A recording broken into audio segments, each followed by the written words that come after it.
प्यारे विद्यार्थियों सत श्री अकाल। सो अज की इस वीडियो में असी कंप्यूटर साइंस जमात नौवीं दे पार्ट 1 तो पार्ट 4 तक की दोहराई लैके हाजिर होए हैं। सो इस पूरे पार्ट की दोहराई के असी खाली थावां, छोटे उत्तर वाले प्रश्न, सही गलत और वड्डे उत्तर वाले प्रश्न कवर करने की कोशिश करांगे। सो आओ बच्चे हुण असी इस वीडियो में स्टार्ट करते हैं। सो हुण असी सब तो पहला पार्ट 1 की खाली थावां भरो बारे पढ़ते हैं। साढ़े को पहली खाली थां है एक एक्सल वर्कबुक विच डैश होंदियां हन। तो साढ़े को इसके ऑप्शन है वर्कशीटां, रोज़, कॉलम या फार्मूले। तो साढ़े को इसका सही आंसर है वर्कशीटां। दूसरी साढ़े को खाली थां है सैल की असल कीमत डैश बार में नज़र आती है। तो साढ़े को इसके ऑप्शन है टाइटल, मीनू, फार्मूला या इन्हां विचों कोई नहीं। तो इसका सही आंसर है सैल की असल कीमत फार्मूला बार में नज़र आती है। तीसरी साढ़े को खाली थां है डैश फॉर्मैटिंग नूं असीं अपनी जरूरत अनुसार किसी सैल उत्ते एक या एक तो वध नियम लगा के लागू कर सकते हैं। तो साढ़े को इसके ऑप्शन है फार्मूला, फंक्शन, कंडीशन या इन्हां विचों कोई नहीं। तो साढ़े को इसका सही आंसर है कंडीशनल फॉर्मैटिंग नूं असीं अपनी जरूरत अनुसार किसी सैल उत्ते एक या एक तो वध नियम लगा के लागू कर सकते हैं। अगे साढ़े को चौथी खाली थां है फॉर्मेट कमांड डैश टैब उत्ते उपलब्ध होंदी है। तो साढ़े को इसके ऑप्शन है होम, इंसर्ट, डाटा या फार्मूला। तो साढ़े को इसका सही आंसर है फॉर्मेट कमांड होम टैब उत्ते उपलब्ध होंदी है। उस तो बाद सारे फार्मूले डैश चिन्ह नाल शुरू होने चाहिए हैं। तो साढ़े को इसके ऑप्शन ने सिग्मा, जमा, बराबर है या इन्हां विचों कोई नहीं। तो साढ़े को इसका सही आंसर है सारे फार्मूले बराबर है चिन्ह नाल शुरू होने चाहिए हैं। अगे हम साढ़े को छेवीं खाली थां है वर्कशीट विच लिखे डाटा नूं डैश की मदद नाल एक क्रम विच अरेंज किया जा सकता है। सो साढ़े को इसके ऑप्शन है फार्मूला, फंक्शन, फिल्टर या सॉर्टिंग। सो इसका सही आंसर है वर्कशीट विच लिखे डाटा नूं सॉर्टिंग की मदद नाल एक क्रम विच अरेंज किया जा सकता है। अगे साढ़े को सही गल दसो एक फंक्शन पहला तो ही परिभाषित फार्मूले हुंदा है, सही। दूसरा है चिन्ह एक्स की वरतों गुणा करने लई कीती जाती है, गलत। तीसरा है फार्मूला एक सारणी हुंदा है जो गणना करता है, सही। चौथा है हरेक फंक्शन का खास क्रम हुंदा है जिसनों सिंटैक्स कहा जाता है, सही। पंजवां है फिल्टर लिस्ट विचों खास सूचना नूं लभदा है, सही। अगे साढ़े को छोटे उत्तर वाले प्रश्न। पहला प्रश्न है कंडीशनल फॉर्मैटिंग की होंदी है। कंडीशनल फॉर्मैटिंग एक अजिहा टूल है जिस राही एक सैल या सैलों की रेंज उत्ते किसी शर्त के आधार पर कोई फॉर्मैट लागू किया जाता है। इसकी वरतों असीं अपनी लोड़ अनुसार किसी भी सैल या सैलों की रेंज से एक या एक तो वध नियम अप्लाई करने लई करते हैं। दूसरा प्रश्न है एक्सल के नंबर फॉर्मैट में परिभाषित करो। तो एक्सल में असीं नंबर फॉर्मैट की वरतों करके नंबर नूं बदले बिना ही इसकी दिख बदल सकते हैं। नंबर फॉर्मैट एक सैल दी विच गणनावां करने लई वरती गई असल कीमत नूं प्रभावित नहीं करता। असीं कई तरह के नंबर फॉर्मैट लागू करके नंबरां नूं तरीक, करंसी, प्रतिशत आदि फॉर्मैट में दिखा सकते हैं। तीसरा प्रश्न है सधारण फॉर्मूले लई किहड़े-किहड़े स्टैंडर्ड ऑपरेटर वरते जाते हैं। सो एक्सल किसी सारणी नूं हल करने लई स्टैंडर्ड ऑपरेटर की वरतों करता है जिवें कि जोड़ करने लई प्लस, घटाओ करने लई माइनस, गुणा करने लई स्टार, भाग करने लई स्लैश अते वर्ग लई कैरेट। एक्सल विच फार्मूला बराबर के चिन्ह नाल शुरू होंदा है। चौथा प्रश्न है सैल रैफरेंस की होंदी है।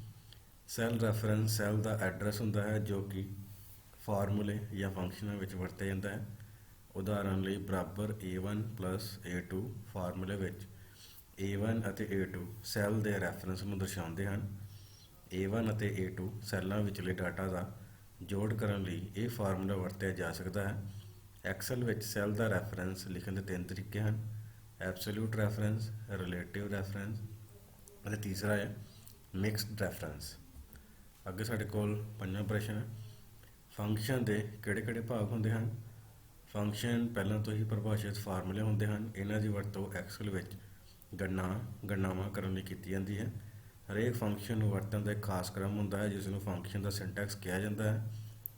ਫੰਕਸ਼ਨ ਬਰਾਬਰ ਹੈ ਦੇ ਚਿੰਨ੍ਹ ਤੋਂ ਸ਼ੁਰੂ ਹੁੰਦਾ ਹੈ, ਜਿਵੇਂ ਕਿ ਤੁਸੀਂ ਹੇਠਾਂ ਉਦਾਹਰਨ ਵਿੱਚ ਦੇਖ ਪਾ ਰਹੇ ਹੋ। ਅੱਗੇ ਸਾਡੇ ਕੋਲ 6ਵਾਂ ਪ੍ਰਸ਼ਨ, ਸੋਰਟਿੰਗ ਕੀ ਹੁੰਦੀ ਹੈ। ਐਕਸਲ ਵਿੱਚ ਡਾਟਾ ਨੂੰ ਇੱਕ ਕ੍ਰਮ ਵਿੱਚ ਲਗਾਉਣਾ ਸੋਰਟਿੰਗ ਕਹਾਉਂਦਾ ਹੈ। ਡਾਟਾ ਨੂੰ ਵੱਧਦੇ ਜਾਂ ਘਟਦੇ ਕ੍ਰਮ ਵਿੱਚ ਲਗਾਇਆ ਜਾ ਸਕਦਾ ਹੈ। ਡਾਟਾ ਨੂੰ ਸੋਰਟ ਕਰਨ ਲਈ ਹੋਮ ਜਾਂ ਡਾਟਾ ਟੈਬ ਦੀ ਵਰਤੋਂ ਕੀਤੀ ਜਾ ਸਕਦੀ ਹੈ। ਡਾਟਾ ਨੂੰ ਵੱਧਦੇ ਕ੍ਰਮ ਵਿੱਚ ਲਗਾਉਣ ਲਈ ਅਤੇ ਘਟਦੇ ਕ੍ਰਮ ਵਿੱਚ ਲਗਾਉਣ ਲਈ ਸਾਨੂੰ A to Z ਯਾਨੀ ਕਿ ਅਸੈਂਡਿੰਗ ਆਰਡਰ ਦੀ ਵਰਤੋਂ ਕੀਤੀ ਜਾਂਦੀ ਹੈ। ਅੱਗੇ ਸਾਡੇ ਕੋਲ ਫਿਲਟਰ ਕੀ ਹੁੰਦੇ ਹਨ। ਐਕਸਲ ਵਿੱਚ ਫਿਲਟਰ ਦੀ ਵਰਤੋਂ ਕਿਸੇ ਖਾਸ ਸੂਚਨਾ ਨੂੰ ਲੱਭਣ ਲਈ ਕੀਤੀ ਜਾਂਦੀ ਹੈ। ਐਕਸਲ ਵਿੱਚ ਵੱਖ-ਵੱਖ ਕਿਸਮਾਂ ਦੇ ਡਾਟਾ ਉੱਤੇ ਫਿਲਟਰ ਲਗਾਏ ਜਾ ਸਕਦੇ ਹਨ। ਫਿਲਟਰ ਇੱਕ ਜਾਂ ਇੱਕ ਤੋਂ ਵੱਧ ਕਾਲਮਾਂ ਉੱਤੇ ਲਗਾਏ ਜਾ ਸਕਦੇ ਹਨ। ਡਾਟਾ ਨੂੰ ਫਿਲਟਰ ਕਰਨ ਲਈ ਹੋਮ ਜਾਂ ਡਾਟਾ ਟੈਬ ਦੀ ਵਰਤੋਂ ਕੀਤੀ ਜਾ ਸਕਦੀ ਹੈ। ਅੱਗੇ ਸਾਡੇ ਕੋਲ ਪਾਰਟ ਨੰਬਰ 2 ਦੀਆਂ ਖਾਲੀ ਥਾਵਾਂ ਨੇ। ਪਹਿਲੀ ਸਾਡੇ ਕੋਲ ਖਾਲੀ ਥਾਂ ਹੈ, ਡੈਸ਼ ਦੇ ਅੰਦਰ ਚਾਰਟ ਵਿੰਡੋ ਦਾ ਸਭ ਕੁਝ ਸ਼ਾਮਲ ਹੁੰਦਾ ਹੈ। ਇਸ ਦਾ ਸਾਡੇ ਕੋਲ ਆਪਸ਼ਨ ਹੈ data marker, Axis, chart area, ਇਹਨਾਂ ਵਿੱਚ ਕੋਈ ਨਹੀਂ। ਸਾਡੇ ਕੋਲ ਦਾ ਸਹੀ ਆਨਸਰ ਹੈ ਚਾਰਟ ਏਰੀਆ। ਚਾਰਟ ਏਰੀਆ ਦੇ ਅੰਦਰ ਚਾਰਟ ਵਿੰਡੋ ਦਾ ਸਭ ਕੁਝ ਸ਼ਾਮਲ ਹੁੰਦਾ ਹੈ। ਦੂਸਰੇ ਸਾਡੇ ਕੋਲ ਖਾਲੀ ਥਾਂ ਹੈ, ਡੈਸ਼ ਵਿਸ਼ੇਸ਼ਤਾ ਤੁਹਾਨੂੰ ਕੁਝ ਖਾਸ ਨਿਯਮ ਬਣਾਉਣ ਦੀ ਆਗਿਆ ਦਿੰਦੀ ਹੈ। ਸਾਡੇ ਕੋਲ ਇਹਦੇ ਆਪਸ਼ਨ ਹੈ data validation, pivot table, chart ਜਾਂ ਇਹਨਾਂ ਵਿੱਚੋਂ ਕੋਈ ਨਹੀਂ।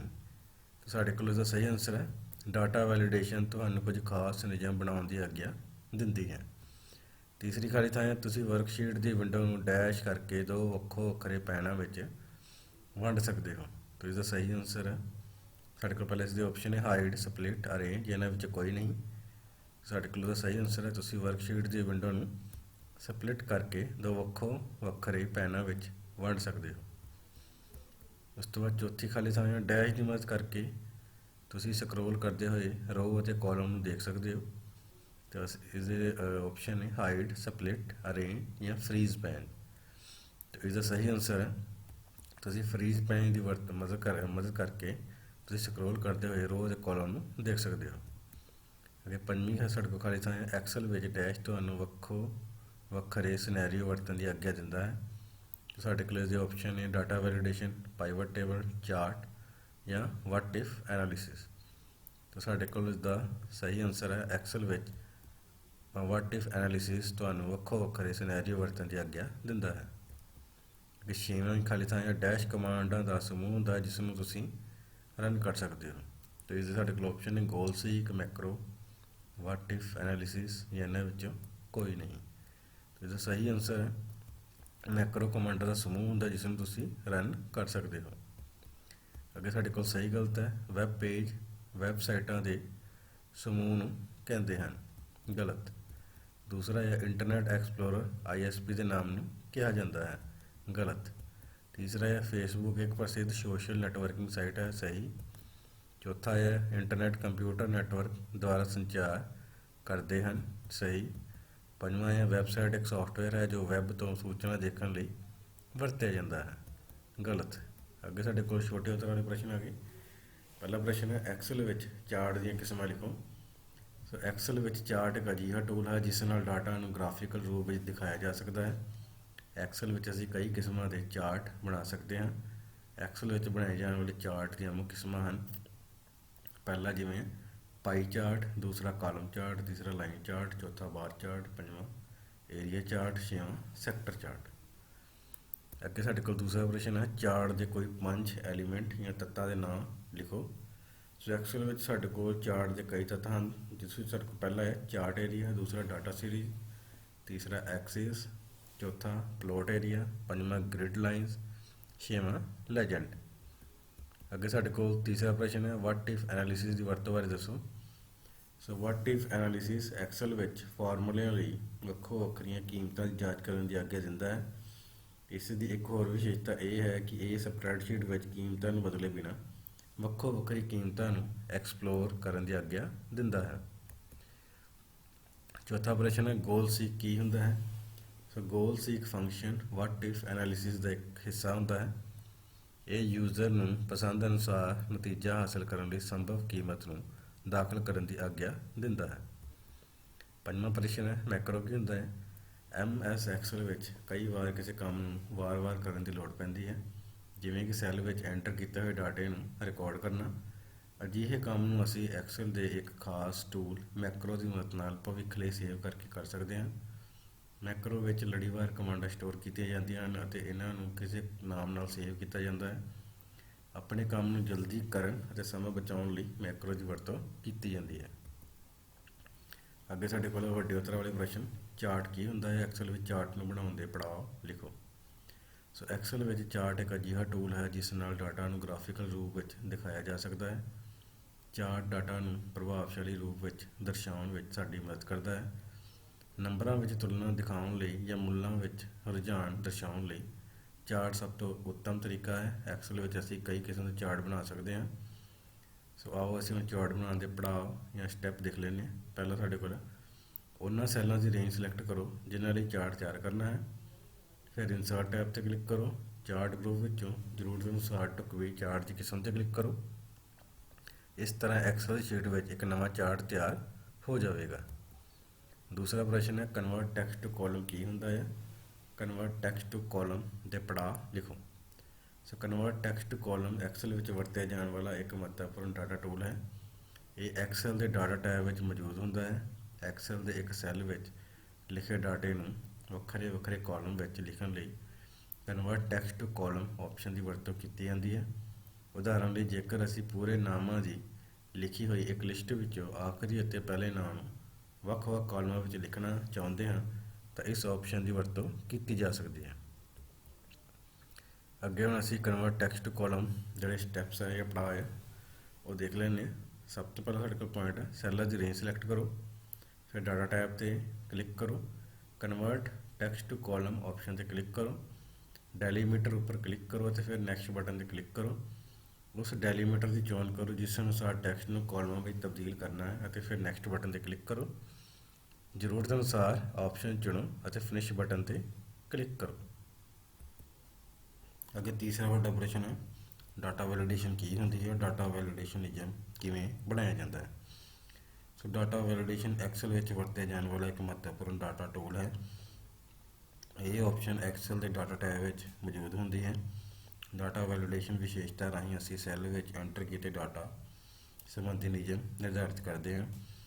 ਡਾਟਾ ਵੈਲੀਡੇਸ਼ਨ ਨਿਯਮ ਇਹ ਪਰਿਭਾਸ਼ਿਤ ਕਰਦੇ ਹਨ ਕਿ ਸੈੱਲ ਵਿੱਚ ਕੀ ਦਾਖਲ ਕੀਤਾ ਜਾ ਸਕਦਾ ਹੈ। ਜੇਕਰ ਸੈੱਲ ਵਿੱਚ ਟਾਈਪ ਕੀਤਾ ਡਾਟਾ ਨਿਯਮਾਂ ਦੇ ਅਨੁਸਾਰ ਨਾ ਹੋਵੇ ਤਾਂ ਇਹ ਸਾਨੂੰ ਗਲਤੀ ਵਾਲਾ ਸੰਦੇਸ਼ ਦਰਸਾਵੇਗਾ।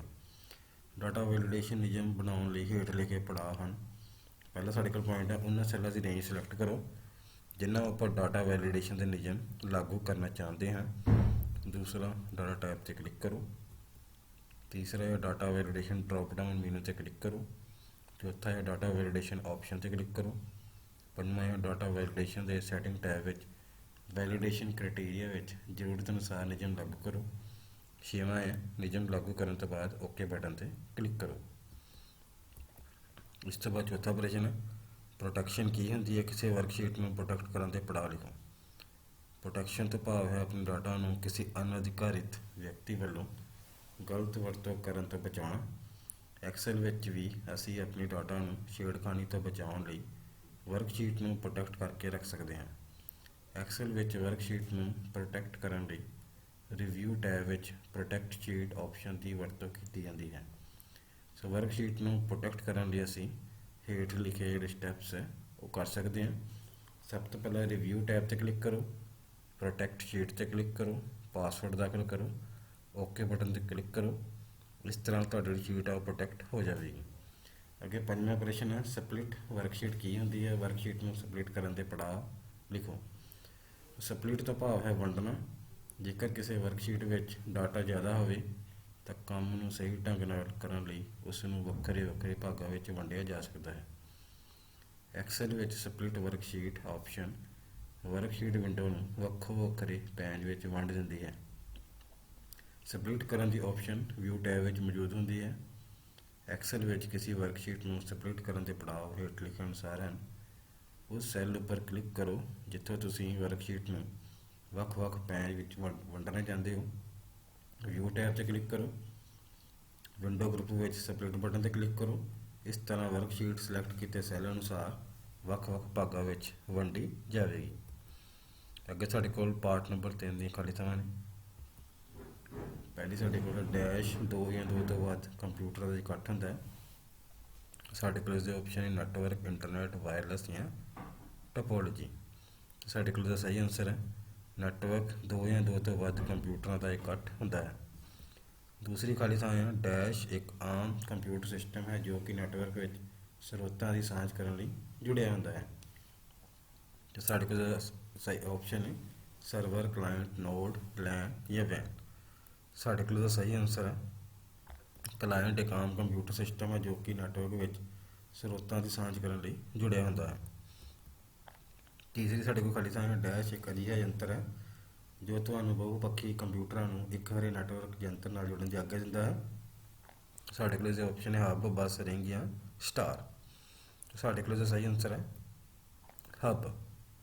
ਅੱਗੇ ਸਾਡੇ ਕੋਲ ਚੌਥੀ ਖਾਲੀ ਥਾਂ ਹੈ ਡੈਸ਼ ਨੈਟਵਰਕ ਵਿੱਚ ਸਾਰੇ ਯੰਤਰ ਇੱਕੋ ਕੇਬਲ ਦੀ ਸਾਂਝ ਕਰਦੇ ਹਨ ਅਤੇ ਡਾਟਾ ਇੱਕੋ ਦਿਸ਼ਾ ਵਿੱਚ ਜਾਂਦਾ ਹੈ। ਸਾਡੇ ਕੋਲ ਇਸਦੇ ਆਪਸ਼ਨ ਹੈ ਸਿੰਗਲ ਰਿੰਗ, ਡਿਊਲ ਰਿੰਗ, ਮੈਨ ਅਤੇ ਲੈਨ। ਸਾਡੇ ਕੋਲ ਇਸਦਾ ਸਹੀ ਆਨਸਰ ਹੈ ਸਿੰਗਲ ਰਿੰਗ ਨੈਟਵਰਕ ਵਿੱਚ ਸਾਰੇ ਯੰਤਰ ਇੱਕੋ ਕੇਬਲ ਦੀ ਸਾਂਝ ਕਰਦੇ ਹਨ ਅਤੇ ਡਾਟਾ ਇੱਕੋ ਦਿਸ਼ਾ ਵਿੱਚ ਜਾਂਦਾ ਹੈ। ਪੰਜਵੀਂ ਖਾਲੀ ਥਾਂ ਹੈ ਡੈਸ਼ ਸੂਚਨਾ ਨੂੰ ਬਣਾ ਕੇ ਅੱਗੇ ਭੇਜਦਾ ਹੈ। ਸਾਡੇ ਕੋਲ ਇਸਦੇ ਆਪਸ਼ਨ ਹੈ ਪ੍ਰੋਟੋਕੋਲ, ਰਿਸੀਵਰ, ਸੈਂਡਰ ਜਾਂ ਹੱਬ। ਸਾਡੇ ਕੋਲ ਇਸਦਾ ਸਹੀ ਆਨਸਰ ਹੈ ਸੈਂਡਰ ਸੂਚਨਾ ਨੂੰ ਬਣਾ ਕੇ ਅੱਗੇ ਭੇਜਦਾ ਹੈ। ਅੱਗੇ ਸਾਡੇ ਕੋਲ ਸਹੀ ਗੱਲ ਦੱਸੋ। ਲੈਨ ਇੱਕ ਬਹੁਤ ਵੱਡੇ ਭੂਗੋਲਿਕ ਖੇਤਰ ਵਿੱਚ ਹੁੰਦਾ ਹੈ। ਗਲਤ। ਦੂਸਰਾ ਹੈ ਫੁੱਲ ਡੁਪਲੈਕਸ ਵਿੱਚ ਸੂਚਨਾ ਦੋਹਾਂ ਦਿਸ਼ਾਵਾਂ ਵਿੱਚ ਭੇਜੀ ਜਾਂਦੀ ਹੈ। ਸਹੀ। ਤੀਸਰਾ ਹੈ ਪ੍ਰੋਟੋਕੋਲ ਡਾਟਾ ਸੰਚਾਰ ਦੇ ਸਮੇਂ ਵਰਤੇ ਜਾਣ ਦੇ ਨਿਯਮ ਹੁੰਦੇ ਹਨ। ਸਹੀ। ਚੌਥਾ ਹੈ ਨੈਟਵਰਕ ਸਾਨੂੰ ਸਿਕਿਉਰਿਟੀ ਪ੍ਰਦਾਨ ਨਹੀਂ ਕਰਦਾ। ਗਲਤ। ਪੰਜਵਾਂ ਹੈ ਕੰਪਿਊਟਰਾਂ ਦੀ ਗਿਣਤੀ ਵਧਣ 'ਤੇ ਨੈਟਵਰਕ ਦੀ ਕੰਮ ਕਰਨ ਦੀ ਸਮਰੱਥਾ ਵੱਧ ਜਾਂਦੀ ਹੈ। ਸਹੀ। ਅੱਗੇ ਸਾਡੇ ਕੋਲ ਛੋਟੇ ਉੱਤਰ ਵਾਲੇ ਪ੍ਰਸ਼ਨ। ਪਹਿਲਾ ਪ੍ਰਸ਼ਨ ਹੈ ਕੋਈ 4 ਨੈਟਵਰਕ ਟੋਪੋਲੋਜੀ ਦੇ ਨਾਂ ਦੱਸੋ। ਸਾਡੇ ਕੋਲ ਜਿਵੇਂ ਕਿ ਚਿੱਤਰ ਦੇਖ ਪਾ ਰਹੇ ਹੋ ਸਾਡੇ ਕੋਲ ਪਹਿਲੀ ਹੈ ਬੱਸ ਟੋਪੋਲੋਜੀ, ਦੂਸਰੀ ਰਿੰਗ ਟੋਪੋਲੋਜੀ, ਤੀਸਰੀ ਸਟਾਰ ਟੋਪੋਲੋਜੀ, ਚੌਥੀ ਮੈਸ਼ ਟੋਪੋਲੋਜੀ, ਪੰਜਵੀਂ ਟਰੀ ਟੋਪੋਲੋਜੀ ਅਤੇ ਛੇਵੀਂ ਹਾਈਬ੍ਰਿਡ ਟੋਪੋਲੋਜੀ। ਦੂਸਰਾ ਪ੍ਰਸ਼ਨ ਹੈ ਨੈਟਵਰਕਿੰਗ ਲਈ ਕਿਹੜੇ ਕਿਹੜੇ ਕੰਪਿਊਟਰ ਨੈਟਵਰਕ ਦੇ ਭਾਗ ਇਸਤੇਮਾਲ ਹੁੰਦੇ ਹਨ। ਨੈਟਵਰਕਿੰਗ ਲਈ ਕੰਪਿਊਟਰ ਨੈਟਵਰਕ ਦੇ ਕੰਪਿਊਟਰ, ਕਲਾਇੰਟ ਅਤੇ ਸਰਵਰ ਜਿਹੜੇ ਭਾਗ ਹੈ ਇਹਨਾਂ ਦੀ ਵਰਤੋਂ ਕੀਤੀ ਜਾਂਦੀ ਹੈ। ਤੀਸਰਾ ਪ੍ਰਸ਼ਨ ਹੈ ਰਾਊਟਰ ਕੀ ਹੁੰਦਾ ਹੈ। ਰਾਊਟਰ ਇੱਕ ਹਾਰਡਵੇਅਰ ਯੰਤਰ ਹੈ ਜੋ ਕਿ ਡਾਟੇ ਨੂੰ ਪ੍ਰਾਪਤ ਕਰਦਾ ਹੈ, ਉਸ ਦਾ ਨਿਰੀਖਣ ਕਰਦਾ ਹੈ ਅਤੇ ਉਸ ਡਾਟੇ ਨੂੰ ਉਸ ਹੀ ਨੈਟਵਰਕ ਵਿੱਚ ਜਾਂ ਹੋਰ ਨੈਟਵਰਕ ਵਿੱਚ ਅੱਗੇ ਭੇਜ ਦਿੰਦਾ ਹੈ। ਰਾਊਟਰ ਦੀ ਮਦਦ ਨਾਲ ਡਾਟਾ ਨੂੰ ਪੈਕਟ ਦੇ ਰੂਪ ਵਿੱਚ ਭੇਜਿਆ ਜਾਂਦਾ ਹੈ। ਚੌਥਾ ਪ੍ਰਸ਼ਨ ਹੈ ਹੱਬ ਕੀ ਹੁੰਦੀ ਹੈ। ਨੈਟਵਰਕਿੰਗ ਹੱਬ ਇੱਕ ਅਜਿਹਾ ਯੰਤਰ ਹੈ ਜੋ ਕਿ ਤੁਹਾਨੂੰ ਇੱਕ ਤੋਂ ਜ਼ਿਆਦਾ ਕੰਪਿਊਟਰਾਂ ਨੂੰ ਨੈਟਵਰਕ ਯੰਤਰ ਦੇ ਨਾਲ ਜੁੜਨ ਦੀ ਆਗਿਆ ਦਿੰਦਾ ਹੈ। ਹੱਬ ਇੱਕ ਪੋਰਟ ਤੋਂ ਪ੍ਰਾਪਤ ਹੋਏ ਡਾਟਾ ਨੂੰ ਡੁਪਲੀਕੇਟ ਕਰਕੇ ਸਮੂਹ ਪੋਰਟਾਂ 'ਤੇ ਉਪਲਬਧ ਕਰਵਾਉਂਦਾ ਹੈ। ਹੱਬ ਆਪਣੇ ਨਾਲ ਜੁੜੇ ਹੋਏ ਸਾਰੇ ਯੰਤਰਾਂ ਦੇ ਵਿਚਕਾਰ ਡਾਟਾ ਵੰਡ ਦੀ ਆਗਿਆ ਦਿੰਦਾ ਹੈ। ਅੱਗੇ ਸਾਡੇ ਕੋਲ ਪੰਜਵਾਂ ਪ੍ਰਸ਼ਨ ਦੋ ਤਰ੍ਹਾਂ ਦੀਆਂ ਰਿੰਗ ਟੋਪੋਲੋਜੀ ਕਿਹੜੀਆਂ ਹੁੰਦੀਆਂ ਹਨ। ਸਾਡੇ ਕੋਲ ਰਿੰਗ ਟੋਪੋਲੋਜੀ ਦੋ ਤਰ੍ਹਾਂ ਦੀ ਹੁੰਦੀ ਹੈ। ਪਹਿਲੀ ਹੈ ਸਿੰਗਲ ਰਿੰਗ, ਦੂਸਰੀ ਹੈ ਡਿਊਲ ਰਿੰਗ। ਪਹਿਲਾਂ ਸਿੰਗਲ ਰਿੰਗ ਵਾਲੇ ਜਾਣਦੇ ਹਾਂ। ਸਿੰਗਲ ਰਿੰਗ ਨੈਟਵਰਕ ਵਿੱਚ ਕੰਪਿਊਟਰ ਨੈਟਵਰਕ ਰਾਹੀਂ ਇੱਕੋ ਕੇਬਲ ਦੀ ਸਾਂਝ ਕੀਤੀ ਜਾਂਦੀ ਹੈ ਅਤੇ ਡਾਟਾ ਇੱਕੋ ਹੀ ਦਿਸ਼ਾ ਵਿੱਚ ਜਾਂਦਾ ਹੈ। ਹਰੇਕ ਯੰਤਰ ਆਪਣੀ ਵਾਰੀ ਦੀ ਉਡੀਕ ਕਰਦਾ ਹੈ ਅਤੇ ਇਹ ਡਾਟਾ ਅੱਗੇ ਭੇਜਦਾ ਹੈ। ਜਦੋਂ ਤੱਕ ਡਾਟਾ ਆਪਣੀ ਜਗ੍ਹਾ 'ਤੇ ਨਹੀਂ ਪਹੁੰਚਦਾ ਉਦੋਂ ਤੱਕ ਕੋਈ ਦੂਜਾ ਯੰਤਰ ਡਾਟਾ ਨਹੀਂ ਭੇਜ ਸਕਦਾ। ਦੂਸਰਾ ਸਾਡੇ ਕੋਲ ਹੈ ਡਿਊਲ ਰਿੰਗ। ਇਹ ਟੋਪੋਲੋਜੀ ਵੱਖ-ਵੱਖ ਦਿਸ਼ਾ ਵਿੱਚ ਡਾਟਾ ਭੇਜਣ ਲਈ ਦੋ ਤਰ੍ਹਾਂ ਦੇ ਰਿੰਗ ਦੀ ਵਰਤੋਂ ਕਰਦੀ ਹੈ ਤਾਂ ਜੋ ਨੈਟਵਰਕ ਉੱਪਰ ਜ਼ਿਆਦਾ ਤੋਂ ਜ਼ਿਆਦਾ ਪੈਕਟ ਭੇਜੇ ਜਾ ਸਕਣ। ਅੱਗੇ ਸਾਡੇ ਕੋਲ ਹੈ ਵੱਡੇ ਉੱਤਰ ਵਾਲੇ ਪ੍ਰਸ਼ਨ। ਪਹਿਲਾ ਪ੍ਰਸ਼ਨ ਹੈ ਨੈਟਵਰਕ ਕੀ ਹੁੰਦਾ ਹੈ। ਨੈਟਵਰਕ ਦੇ ਲਾਭ ਅਤੇ ਹਾਨੀਆਂ ਲਿਖੋ। ਨੈਟਵਰਕ 2 ਜਾਂ 2 ਤੋਂ ਵੱਧ ਕੰਪਿਊਟਰ ਦਾ ਇਕੱਠ ਹੁੰਦਾ ਹੈ ਜੋ ਕਿ ਨੈਟਵਰਕ ਵਿੱਚ ਤਾਰਾਂ, ਟੈਲੀਫੋਨ ਲਾਈਨਾਂ, ਰੇਡੀਓ ਤਰੰਗਾਂ, ਸੈਟੇਲਾਈਟ ਜਾਂ ਇਨਫਰਾਰੈੱਡ ਦੀਆਂ ਤਰੰਗਾਂ ਰਾਹੀਂ ਆਪਸ ਵਿੱਚ ਜੁੜੇ ਹੁੰਦੇ ਹਨ ਤਾਂ ਜੋ ਫਾਈਲਾਂ ਦੀ ਅਦਲਾ ਬਦਲੀ, ਸਰੋਤਾਂ ਦੀ ਸਾਂਝ ਕੀਤੀ ਜਾ ਸਕੇ।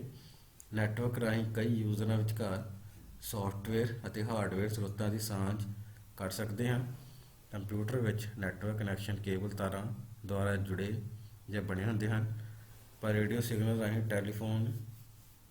ਟੈਲੀਫੋਨ ਤਾਰਾਂ ਜਾਂ ਹੋਰ ਲੰਮੀ ਦੂਰੀ ਵਾਲੇ ਸੈਟੇਲਾਈਟ ਲਿੰਕ ਰਾਹੀਂ ਵੀ ਨੈਟਵਰਕ ਕਨੈਕਸ਼ਨ ਬਣਾਏ ਜਾ ਸਕਦੇ ਹਨ। ਉਸ ਤੋਂ ਬਾਅਦ ਹੁਣ ਅਸੀਂ ਨੈਟਵਰਕ ਦੇ ਲਾਭ ਜਾਣ ਲੈਂਦੇ ਹਾਂ। ਨੈਟਵਰਕ ਨਾਲ ਡਾਟਾ ਅਤੇ ਸੂਚਨਾ ਦੀ ਸਾਂਝ ਕੀਤੀ ਜਾ ਸਕਦੀ ਹੈ। ਨੈਟਵਰਕਾਂ ਰਾਹੀਂ ਹਾਰਡਵੇਅਰ ਅਤੇ ਸੌਫਟਵੇਅਰ ਦੀ ਸਾਂਝ ਹੋ ਸਕਦੀ ਹੈ। ਨੈਟਵਰਕ ਰਾਹੀਂ ਸੰਚਾਰ ਬਹੁਤ ਤੇਜ਼ੀ ਨਾਲ ਕੀਤਾ ਜਾ ਸਕਦਾ ਹੈ। ਨੈਟਵਰਕ ਰਾਹੀਂ ਫਾਈਲਾਂ ਦੀ ਵਰਤੋਂ ਅਤੇ ਸਾਂਝ ਤੇਜ਼ੀ ਨਾਲ ਹੁੰਦੀ ਹੈ। ਨੈਟਵਰਕ ਰਾਹੀਂ ਅਸੀਂ ਪ੍ਰਿੰਟਰ ਵਰਗੀਆਂ ਮਹਿੰਗੀਆਂ ਇਨਪੁੱਟ ਅਤੇ ਆਉਟਪੁੱਟ ਯੰਤਰਾਂ ਦੀ ਸਾਂਝ ਕਰਕੇ ਸਮੁੱਚੇ ਸਿਸਟਮ ਦੀ ਕੀਮਤ ਘਟਾ ਸਕਦੇ ਹਾਂ। ਨੈਟਵਰਕ ਬਹੁਤ ਸਾਰੇ ਸਰੋਤਾਂ ਨੂੰ ਵਰਤਣ ਦਾ ਭਰੋਸਾ ਦਿੰਦਾ ਹੈ।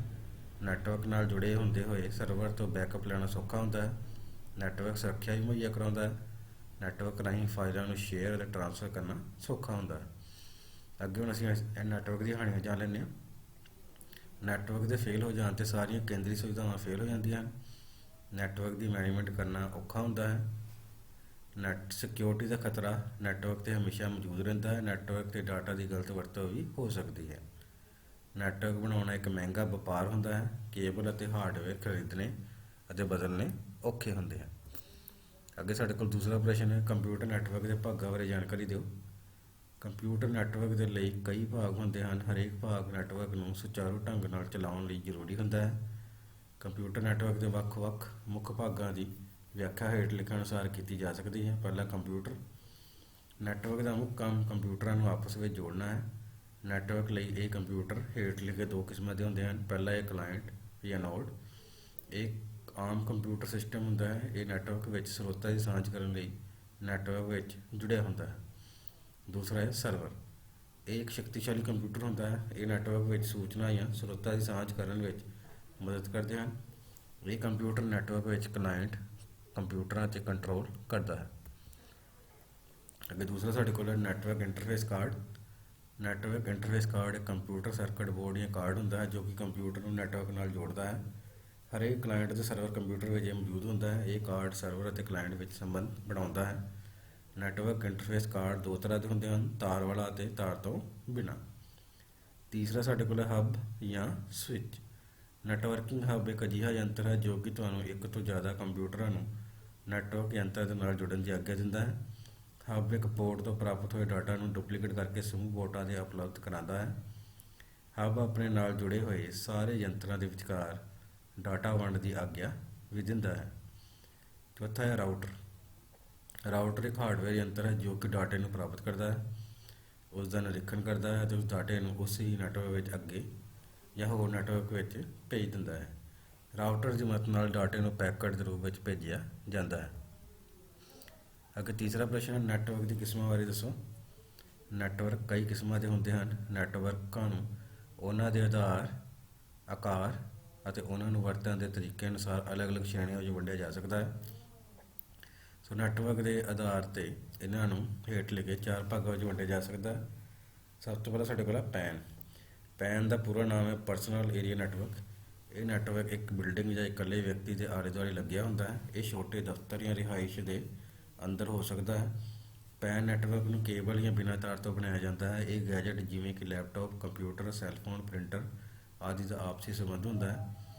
ਇਹ ਨੈਟਵਰਕ ਵਰਤਣ ਵਾਲੇ ਦੇ 10 ਮੀਟਰ ਦੇ ਦਾਇਰੇ ਦੇ ਅੰਦਰ ਹੁੰਦਾ ਹੈ। ਇਸ ਨੈਟਵਰਕ ਵਿੱਚ ਵੱਖ-ਵੱਖ ਕਨੈਕਸ਼ਨ ਸ਼ਾਮਲ ਹੁੰਦੇ ਹਨ ਜਿਵੇਂ ਕਿ ਵਾਈਫਾਈ, ਈਥਰਨੈਟ, ਬਲੂਟੁੱਥ ਆਦਿ। ਇਸ ਨੂੰ ਇੱਕ ਹੀ ਵਿਅਕਤੀ ਰਾਹੀਂ ਵਰਤਿਆ ਜਾਂਦਾ ਹੈ। ਦੂਸਰਾ ਸਾਡੇ ਕੋਲ ਇਸ ਦੀ ਕਿਸਮ ਹੈ ਲੈਨ। ਲੈਨ ਦਾ ਪੂਰਾ ਨਾਮ ਹੈ ਲੋਕਲ ਏਰੀਆ ਨੈਟਵਰਕ।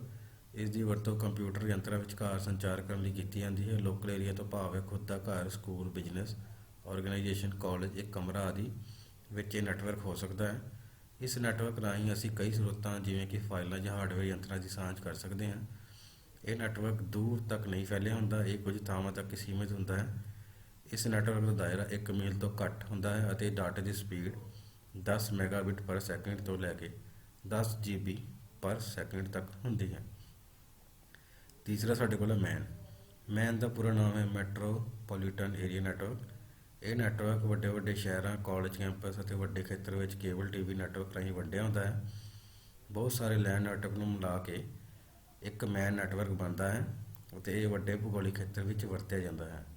ਮੈਨ ਨੈਟਵਰਕ 10 ਕਿਲੋਮੀਟਰ ਤੋਂ ਲੈ ਕੇ 80 ਤੋਂ 90 ਕਿਲੋਮੀਟਰ ਤੱਕ ਦੇ ਖੇਤਰ ਨੂੰ ਕਵਰ ਕਰਦਾ ਹੈ। ਸ਼ਹਿਰਾਂ ਵਿੱਚ ਵੱਡੀਆਂ ਬਿਜ਼ਨਸ ਫਰਮਾਂ ਆਪਣੀਆਂ ਛੋਟੀਆਂ ਬ੍ਰਾਂਚਾਂ ਲਈ ਜੁੜੇ ਰਹਿਣ ਲਈ ਇਸ ਨੈਟਵਰਕ ਦੀ ਵਰਤੋਂ ਕਰਦੀਆਂ ਹਨ। ਇਸ ਤਰ੍ਹਾਂ ਦੇ ਨੈਟਵਰਕ ਨੂੰ ਬਣਾਉਣ ਵਿੱਚ ਬਹੁਤ ਖਰਚ ਆਉਂਦਾ ਹੈ। ਚੌਥਾ ਸਾਡੇ ਕੋਲ ਪੁਆਇੰਟ ਹੈ ਵੈਨ। ਵੈਨ ਦਾ ਪੂਰਾ ਨਾਮ ਹੈ ਵਾਈਡ ਏਰੀਆ ਨੈਟਵਰਕ। ਇਹ ਬਹੁਤ ਵੱਡਾ ਨੈਟਵਰਕ ਹੈ। ਇਹ ਨਾ ਹੀ ਕਿਸੇ ਬਿਲਡਿੰਗ ਅਤੇ ਨਾ ਹੀ ਕਿਸੇ ਸ਼ਹਿਰ ਤੱਕ ਸੀਮਿਤ ਹੁੰਦਾ ਹੈ। ਇਹ ਪੂਰੀ ਦੁਨੀਆ ਦੇ ਨੈੱਟਵਰਕ ਨੂੰ ਜੋੜਨ ਦਾ ਕੰਮ ਕਰਦਾ ਹੈ। ਵੈਨ ਨੈੱਟਵਰਕ ਵਿੱਚ ਬਹੁਤ ਸਾਰੇ ਛੋਟੇ ਛੋਟੇ ਨੈੱਟਵਰਕ ਹੁੰਦੇ ਹਨ, ਜਿਵੇਂ ਕਿ ਲੈਨ ਅਤੇ ਮੈਨ ਨੈੱਟਵਰਕ। ਇਸ ਨੈੱਟਵਰਕ ਰਾਹੀਂ ਅਸੀਂ ਡਾਟੇ ਨੂੰ ਸੁਰੱਖਿਅਤ ਭੇਜ ਅਤੇ ਪ੍ਰਾਪਤ ਕਰ ਸਕਦੇ ਹਾਂ। ਵੈਨ ਨੈੱਟਵਰਕ ਦੀ ਸਭ ਤੋਂ ਵਧੀਆ ਉਦਾਹਰਨ ਇੰਟਰਨੈਟ ਹੈ, ਜਿਸ ਦੇ ਰਾਹੀਂ ਅਸੀਂ ਆਪਣੇ ਕਿਸੇ ਦੂਰ ਦੇ ਰਿਸ਼ਤੇਦਾਰ ਨਾਲ ਇੰਟਰਨੈਟ ਦੇ ਮਾਧਿਅਮ ਦੇ ਨਾਲ video call, audio call, text message ਰਾਹੀਂ ਗੱਲਬਾਤ ਕਰ ਸਕਦੇ ਹਾਂ। ਅੱਗੇ ਸਾਡੇ ਕੋਲ ਚੌਥਾ ਪ੍ਰਸ਼ਨ ਹੈ, ਡਾਟਾ ਟਰਾਂਸਮਿਸ਼ਨ ਦੇ ਤਰੀਕੇ ਦੱਸੋ। ਸੋ ਡਾਟਾ ਟਰਾਂਸਮਿਸ਼ਨ ਦਾ ਭਾਵ ਹੈ ਸੈਂਡਰ ਅਤੇ ਰਿਸੀਵਰ ਦੇ ਵਿਚਕਾਰ ਡਾਟਾ ਜਾਂ ਸੂਚਨਾ ਦਾ ਵਹਾਓ। ਸੈਂਡਰ ਅਤੇ ਰਿਸੀਵਰ ਦੇ ਵਿਚਕਾਰ ਡਾਟਾ ਜਾਂ ਸੂਚਨਾ ਦਾ ਵਹਾਓ ਜਾਂ ਆਦਾਨ ਪ੍ਰਦਾਨ ਕਈ ਤਰੀਕਿਆਂ ਨਾਲ ਹੋ ਸਕਦਾ ਹੈ। ਇਹ ਤਰੀਕੇ ਹੇਠ ਲਿਖੇ ਅਨੁਸਾਰ 3 ਤਰ੍ਹਾਂ ਦੇ ਹੋ ਸਕਦੇ ਹਨ। ਪਹਿਲਾ ਸਾਡੇ ਕੋਲ ਹੈ ਸਿੰਪਲੈਕਸ। ਸਿੰਪਲੈਕਸ ਵਿੱਚ ਡਾਟੇ ਦਾ ਸੰਚਾਰ ਇੱਕ ਦਿਸ਼ਾਵੀ ਹੁੰਦਾ ਹੈ, ਭਾਵ ਸੂਚਨਾ ਸਿਰਫ ਇੱਕ ਹੀ ਦਿਸ਼ਾ ਵਿੱਚ ਜਾ ਸਕਦੀ ਹੈ। ਦੋ ਜੁੜੇ ਹੋਏ ਯੰਤਰਾਂ ਵਿੱਚੋਂ ਇੱਕ ਹੀ ਡਾਟਾ ਟ੍ਰਾਂਸਫਰ ਕਰ ਸਕਦਾ ਹੈ, ਦੂਜਾ ਯੰਤਰ ਡਾਟਾ ਪ੍ਰਾਪਤ ਕਰ ਸਕਦਾ ਹੈ। ਉਦਾਹਰਨ ਲਈ ਕੀਬੋਰਡ, ਮਾਊਸ, ਟੈਲੀਵਿਜ਼ਨ ਆਦਿ। ਦੂਸਰਾ ਸਾਡੇ ਕੋਲ ਹੈ ਹਾਫ ਡੁਪਲੈਕਸ। ਹਾਫ ਡੁਪਲੈਕਸ ਵਿੱਚ ਡਾਟੇ ਦਾ ਸੰਚਾਰ ਦੋਨਾਂ ਯੰਤਰਾਂ ਵਿਚਕਾਰ ਹੁੰਦਾ ਹੈ, ਭਾਵ ਸੈਂਡਰ ਅਤੇ ਰਿਸੀਵਰ ਦੋਨੋਂ ਇੱਕ ਦੂਜੇ ਨੂੰ ਡਾਟਾ ਭੇਜ ਸਕਦੇ ਹਨ, ਪਰ ਇੱਕ ਸਮੇਂ 'ਤੇ ਇੱਕ ਹੀ ਦਿਸ਼ਾ ਵਿੱਚ ਡਾਟਾ ਭੇਜਿਆ ਜਾ ਸਕਦਾ ਹੈ। ਇਸ ਟਰਾਂਸਮਿਸ਼ਨ ਵਿਧੀ ਵਰਤੋਂ ਉਦੋਂ ਕੀਤੀ ਜਾਂਦੀ ਹੈ ਜਦੋਂ ਇੱਕੋ ਸਮੇਂ 'ਤੇ ਡਾਟਾ ਸੰਚਾਰ ਦੀ ਜ਼ਰੂਰਤ ਨਹੀਂ ਪੈਂਦੀ। ਉਦਾਹਰਨ ਲਈ ਵਾਕੀ ਟਾਕੀ। ਤੀਸਰਾ ਇਸ ਦਾ ਕਿਸਮ ਹੈ ਫੁੱਲ ਡੁਪਲੈਕਸ। ਫੁੱਲ ਡੁਪਲੈਕਸ ਰਾਹੀਂ ਇੱਕੋ ਸਮੇਂ ਵਿੱਚ ਸੈਂਡਰ ਅਤੇ ਰਿਸੀਵਰ ਦੋਨੋਂ ਡਾਟਾ ਦਾ ਸੰਚਾਰ ਕਰ ਸਕਦੇ ਹਨ। ਫੁੱਲ ਡੁਪਲੈਕਸ ਵਿੱਚ ਡਾਟਾ ਸੰਚਾਰ ਦੀ ਸਮਰੱਥਾ ਨੂੰ ਦੋ ਭਾਗਾਂ ਵਿੱਚ ਵੰਡਿਆ ਜਾਂਦਾ ਹੈ ਤਾਂ ਕਿ ਦੋਨੋਂ ਡਾਟਾ ਸੰਚਾਰ ਕਰ ਸਕਣ। ਇਸ ਦੀ ਉਦਾਹਰਨ ਹੈ ਟੈਲੀਫੋਨ ਲਾਈਨ। ਅੱਗੇ ਸਾਡੇ ਕੋਲ ਚੌਥੇ ਪਾਰਟ ਦੀਆਂ ਖਾਲੀ ਥਾਵਾਂ ਨੇ। ਪਹਿਲੀ DBMS ਦਾ ਪੂਰਾ ਨਾਮ ਡੈਸ਼ ਹੈ। ਸਾਡੇ ਕੋਲ ਦੇ ਆਪਸ਼ਨ ਹੈ database manager system, database managing system, database management system ਤੇ ਲਾਸਟ ਹੈ ਡਾਟਾਬੇਸ ਮੈਸੇਂਜਰ ਸੌਫਟਵੇਅਰ। ਸਾਡੇ ਕੋਲ ਦਾ ਸਹੀ ਉੱਤਰ ਹੈ DBMS ਦਾ ਪੂਰਾ ਨਾਮ ਡਾਟਾਬੇਸ ਮੈਨੇਜਮੈਂਟ ਸਿਸਟਮ ਹੈ। ਦੂਸਰੀ ਖਾਲੀ ਥਾਂ ਡਾਟਾਬੇਸ ਨੂੰ ਸੰਭਾਲਣ ਦੀ ਜ਼ਿੰਮੇਵਾਰੀ ਡੈਸ਼ ਦੀ ਹੁੰਦੀ ਹੈ। ਸਾਡੇ ਕੋਲ ਜੋ ਆਪਸ਼ਨ ਹੈ ਡਾਟਾਬੇਸ ਮਾਸਟਰ, ਦੂਸਰਾ ਹੈ ਡਾਟਾਬੇਸ ਐਡਮਿਨਿਸਟ੍ਰੇਟਰ, ਅਗਲਾ ਯੂਜ਼ਰ ਤੋਂ ਬਾਅਦ ਆਮ ਵਿਅਕਤੀ। ਸੋ ਡਾਟਾਬੇਸ ਨੂੰ ਸੰਭਾਲਣ ਦੀ ਜ਼ਿੰਮੇਵਾਰੀ ਡਾਟਾਬੇਸ ਐਡਮਿਨਿਸਟ੍ਰੇਟਰ ਦੀ ਹੁੰਦੀ ਹੈ। ਤੀਸਰਾ ਸਾਡੇ ਕੋਲ ਖਾਲੀ ਥਾਂ ਹੈ ਪ੍ਰੋਸੈਸਿੰਗ ਤੋਂ ਬਾਅਦ ਡਾਟਾ ਡੈਸ਼ ਵਿੱਚ ਬਦਲ ਜਾਂਦਾ ਹੈ। ਸਾਡੇ ਕੋਲ ਜੋ ਆਪਸ਼ਨ ਹੈ ਡਾਟਾਬੇਸ ਸੂਚਨਾ ਐਂਟੀਟੀ ਜਾਂ ਸੌਫਟਵੇਅਰ। ਸੋ ਪ੍ਰੋਸੈਸਿੰਗ ਤੋਂ ਬਾਅਦ ਡਾਟਾ ਸੂਚਨਾ ਵਿੱਚ ਬਦਲ ਜਾਂਦਾ ਹੈ। ਅੱਗੇ ਸਾਡੇ ਕੋਲ ਚੌਥੀ ਖਾਲੀ ਥਾਂ ਹੈ ਇੱਕ ਦੂਜੇ ਨਾਲ ਸੰਬੰਧਿਤ ਸੂਚਨਾਵਾਂ ਤੋਂ ਡੈਸ਼ ਤਿਆਰ ਹੁੰਦਾ ਹੈ। ਸਾਡੇ ਕੋਲ ਜੋ ਆਪਸ਼ਨ ਹੈ ਡਾਟਾਬੇਸ, DBMS, DBA ਜਾਂ ਫਾਈਲ ਪ੍ਰੋਸੈਸਿੰਗ ਸਿਸਟਮ। ਤਾਂ ਸਾਡੇ ਕੋਲ ਸਹੀ ਉੱਤਰ ਹੈ ਇੱਕ ਦੂਜੇ ਨਾਲ ਸੰਬੰਧਿਤ ਸੂਚਨਾਵਾਂ ਤੋਂ ਡਾਟਾਬੇਸ ਤਿਆਰ ਹੁੰਦਾ ਹੈ। ਪੰਜਵੀਂ ਖਾਲੀ ਥਾਂ ਡੈਸ਼ ਇੱਕ ਵਿਲੱਖਣ ਕੀ ਹੁੰਦੀ ਹੈ। ਸਾਡੇ ਕੋਲ ਜੋ ਆਪਸ਼ਨ ਹੈ ਪ੍ਰਾਇਮਰੀ ਕੀ, ਫੋਰਨ ਕੀ, ਇਲੈਕਟ੍ਰੋਨਿਕ ਕੀ ਜਾਂ ਡਾਟਾਬੇਸ ਕੀ। ਤਾਂ ਸਾਡੇ ਕੋਲ ਸਹੀ ਆਨਸਰ ਹੈ ਪ੍ਰਾਇਮਰੀ ਕੀ ਇੱਕ ਵਿਲੱਖਣ ਕੀ ਹੁੰਦੀ ਹੈ। ਅੱਗੇ ਸਾਡੇ ਕੋਲ ਛੋਟੇ ਉੱਤਰ ਵਾਲੇ ਪ੍ਰਸ਼ਨ ਹੈ, ਜਿਸ ਵਿੱਚ ਸਾਡੇ ਕੋਲ ਪਹਿਲਾ ਪ੍ਰਸ਼ਨ ਡਾਟਾਬੇਸ ਤੋਂ ਕੀ ਭਾਵ ਹੈ। ਸੋ ਇੱਕ ਦੂਜੇ ਨਾਲ ਸੰਬੰਧਿਤ ਸੂਚਨਾਵਾਂ ਦੇ ਸਮੂਹ ਨੂੰ ਡਾਟਾਬੇਸ ਕਿਹਾ ਜਾਂਦਾ ਹੈ। ਡਾਟਾਬੇਸ ਵਿੱਚ ਡਾਟਾ ਤਰਤੀਬਵਾਰ ਸਟੋਰ ਕੀਤਾ ਜਾਂਦਾ ਹੈ। ਡਾਟਾਬੇਸ ਵਿੱਚ ਸੂਚਨਾਵਾਂ ਦੀ ਉਚਿਤ ਵਿਵਸਥਾ ਹੁੰਦੀ ਹੈ। ਡਾਟਾਬੇਸ ਤੋਂ ਕਿਸੇ ਵੀ ਸਮੇਂ ਲੋੜੀਂਦੀ ਸੂਚਨਾ ਪ੍ਰਾਪਤ ਕੀਤੀ ਜਾ ਸਕਦੀ ਹੈ। ਡਾਟਾਬੇਸ ਤਿਆਰ ਕਰਨ ਲਈ ਇੱਕ ਸੌਫਟਵੇਅਰ ਵਰਤਿਆ ਜਾਂਦਾ ਹੈ ਜਿਸ ਨੂੰ ਡਾਟਾਬੇਸ ਮੈਨੇਜਮੈਂਟ ਸਿਸਟਮ ਕਿਹਾ ਜਾਂਦਾ ਹੈ। ਦੂਸਰਾ ਪ੍ਰਸ਼ਨ ਹੈ ਵੱਖ-ਵੱਖ ਤਰ੍ਹਾਂ ਦੇ ਰਿਲੇਸ਼ਨਸ਼ਿਪ ਕਿਹੜੇ ਹਨ। ਸੋ ਵੱਖ-ਵੱਖ ਤਰ੍ਹਾਂ ਦੇ ਸਾਡੇ ਕੋਲ ਰਿਲੇਸ਼ਨਸ਼ਿਪ ਹੇਠ ਲਿਖਣ ਅਨੁਸਾਰ ਹਨ, ਜਿਵੇਂ ਪਹਿਲਾ ਇੱਕ ਤੋਂ ਇੱਕ ਰਿਲੇਸ਼ਨਸ਼ਿਪ, ਦੂਸਰਾ ਹੈ ਇੱਕ ਤੋਂ ਅਨੇਕ ਰਿਲੇਸ਼ਨਸ਼ਿਪ, ਤੀਸਰਾ ਹੈ ਅਨੇਕ ਤੋਂ ਅਨੇਕ ਰਿਲੇਸ਼ਨਸ਼ਿਪ। ਤੀਸਰਾ ਪ੍ਰਸ਼ਨ ਹੈ ਵੱਖ-ਵੱਖ DBA ਦੇ ਨਾਂ ਦੱਸੋ। ਸੋ ਵੱਖ-ਵੱਖ DBA ਦੇ ਨਾਂ ਸਾਡੇ ਕੋਲ ਹੇਠਾਂ ਲਿਖਣ ਅਨੁਸਾਰ ਹਨ, ਜਿਵੇਂ ਪਹਿਲਾ ਹੈ ਐਡਮਿਨਿਸਟ੍ਰੇਟਿਵ DBA, ਦੂਸਰਾ ਹੈ ਡਿਵੈਲਪਮੈਂਟ DBA, ਤੀਸਰਾ ਆਰਕੀਟੈਕਟ DBA, ਲਾਸਟ ਹੈ ਡਾਟਾ ਵੇਅਰਹਾਊਸ DBA। ਚੌਥਾ ਪ੍ਰਸ਼ਨ ਹੈ SQL ਕੀ ਹੈ। ਸੋ SQL ਦਾ ਪੂਰਾ ਨਾਮ ਸਟਰਕਚਰਡ ਕੁਐਰੀ ਲੈਂਗੁਏਜ ਹੈ। ਇਹ ਇੱਕ ਹਾਈ ਲੈਵਲ ਭਾਸ਼ਾ ਹੈ ਜੋ ਕਿ ਰਿਲੇਸ਼ਨਲ ਡਾਟਾਬੇਸ ਵਿੱਚ ਵਰਤੀ ਜਾਂਦੀ ਹੈ। ਇਸ ਦੀ ਵਰਤੋਂ ਡਾਟਾ ਨੂੰ ਸਾਂਭਣ, ਕੰਟਰੋਲ ਕਰਨ, ਬਦਲਣ ਆਦਿ ਕੰਮਾਂ ਲਈ ਕੀਤੀ ਜਾਂਦੀ ਹੈ। ਇਹ ਇੱਕ ਪ੍ਰੋਗਰਾਮਰ ਲਈ ਇਹ ਨਿਰਧਾਰਿਤ ਕਰਨ ਵਿੱਚ ਸਹਾਇਕ ਹੁੰਦੀ ਹੈ ਕਿ ਕਿਸ ਡਾਟਾ ਦੀ ਉਸ ਨੂੰ ਜ਼ਰੂਰਤ ਹੈ। ਅੱਗੇ ਪੰਜਵਾਂ ਸਾਡੇ ਕੋਲ ਪ੍ਰਸ਼ਨ ਹੈ ਕੀਜ਼ ਕਿੰਨੇ ਤਰ੍ਹਾਂ ਦੀਆਂ ਹੁੰਦੀਆਂ ਹਨ। ਸੋ ਕੀਜ਼ ਡਾਟਾਬੇਸ ਮੈਨੇਜਮੈਂਟ ਸਿਸਟਮ ਦਾ ਬਹੁਤ ਮਹੱਤਵਪੂਰਨ ਹਿੱਸਾ ਹੁੰਦੀਆਂ ਹਨ। ਇਹ ਕਈ ਕਿਸਮਾਂ ਦੀਆਂ ਹੁੰਦੀਆਂ ਹਨ, ਜਿਸ ਵਿੱਚ ਸਾਡੇ ਕੋਲ ਪਹਿਲੀ ਕਿਸਮ ਹੈ ਸੁਪਰ ਕੀ, ਦੂਸਰਾ ਕੈਂਡੀਡੇਟ ਕੀ, ਤੀਸਰਾ ਪ੍ਰਾਇਮਰੀ ਕੀ, चौथा कंपोजिट की, तो पंजवां है फॉरन की। अगे साढ़े कोल वड्डे उत्तर वाले प्रश्न है, जिस में साढ़े कोल पहला प्रश्न है नॉर्मलाइजेशन बारे जानकारी दिओ, ये कितनी प्रकार की होंगी है। सो नॉर्मलाइजेशन एक विग्यानिक विधि है। इस विधि राही औखे टेबल में बिल्कुल आसान तरीके नाल यूजर के समझण योग रूप में बदलिया जा सकता है। इसकी वरतों नाल टेबल विचों रिडंडेंसी नूं घट किया जा सकता है। ये डाटा इनकनसिस्टेंसी नूं घट करन या खत्म करन लई भी वरती जाती है। ये कई प्रकार की होंदी है। नॉर्मलाइजेशन नूं लागू करन दे इन्हां तरीकों नूं नॉर्मल फॉर्म कहा जाता है। सो नॉर्मलाइजेशन दे ये तरीके हेठ लिखे अनुसार हैं। पहली नॉर्मल फॉर्म, दूजी नॉर्मल फॉर्म, तीजी नॉर्मल फॉर्म, चौथी नॉर्मल फॉर्म और लास्ट है पंजवीं नॉर्मल फॉर्म। अगे साढ़े को DBMS की होंदा है, इसके लाभ और हानियां दसो। सो DBMS का पूरा नाम डाटाबेस मैनेजमेंट सिस्टम है। इस सिस्टम को फाइल प्रोसैसिंग सिस्टम दी कमियां नूं पूरा करने लिए बनाया गया सी।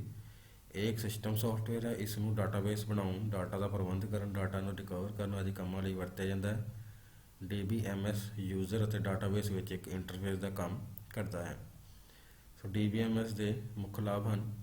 DBMS रिडंडेंसी कंट्रोल करता है। डाटा नूं कई यूजर विचकार वंडिया जा सकता है। DBMS डाटा बैकअप की सुविधा प्रदान करता है।